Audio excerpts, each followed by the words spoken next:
a godly boss, a leader who seeks God while leveling up their life with goals, vision, motivation, and drive. Cause I only want you, yeah.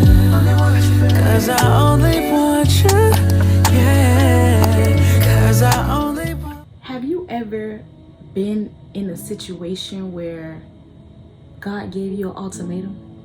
It was more so of you gotta pick a side. It's either you gonna be for me and you gonna be all for me, or you gonna serve the world. There is no in between. There is no warm. It's either you gonna hot with me or cold with the world. Y'all ever been in that kind of situation? I don't care what nobody says. God will always send warning before destruction. Obviously, everybody has a past. Doing whatever it is that you want to do out in the world. Yeah, you pray. You don't pray all the time, but you pray. But, you know, it's not a consistent prayer life. It's not a prayer life at all. You just pray sometimes. You literally will go to church one day, and that day that you go to church, that word just so happened to be for you, and that word hit you, and that word touch you, and then all of a sudden, you know, you up for prayer, and then all of a sudden you being prophesied to.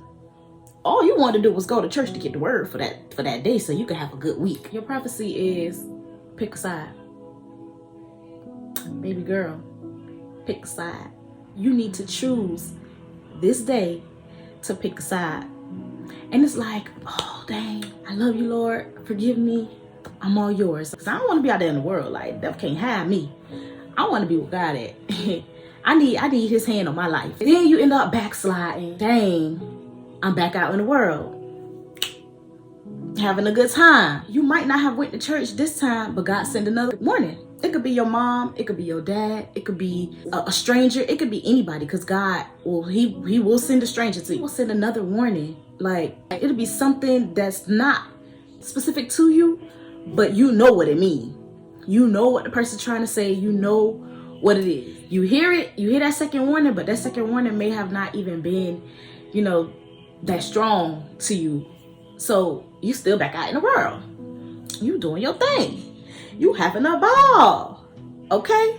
God works in threes. So here come that third warning. But this time, that third warning be like a, and you know what? You lucky it was just a bump on the head and it wasn't something far more permanent. So that third warning popped you in the forehead and you like, got to be more careful. Lord, I'm sorry. Lord, I'm sorry. And what you do? You gonna get yourself together. Y'all ever been in that situation? And if you haven't been in that situation yet, baby, it's coming. So I just want y'all to think about all the warnings that you have already received, that you may have pushed to the side, that you didn't take heed to. Just think about those warnings and understand that God keeps coming at you because he loves you, because he see your future, because he has something better for you. If you're struggling with something right now, sometimes it's not always the enemy.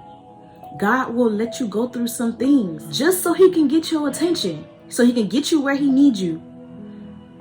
And God forbid any of this happen, but if it's something so serious where you end up in a hospital bed, not that you're dying, you know, you got hurt or something, and you end up in a hospital bed, there is going to be a time where your family is not going to be there. They may have came and visited you, but then they left, and you're going to be in that bed by yourself. And guess what? God going to come and visit you too. And he's going to talk to you, and he's going to let you know he's calling you. He's looking for you. You just keep hiding. You just keep running. Sometimes we just got to stop running and just be like, you know what, Lord, here I am. So I just wanted to give y'all something to think about. I just said all of that to say, if you get that ultimatum, answer the call, because it's a call. He's calling you. Answer the call. Y'all be so blessed.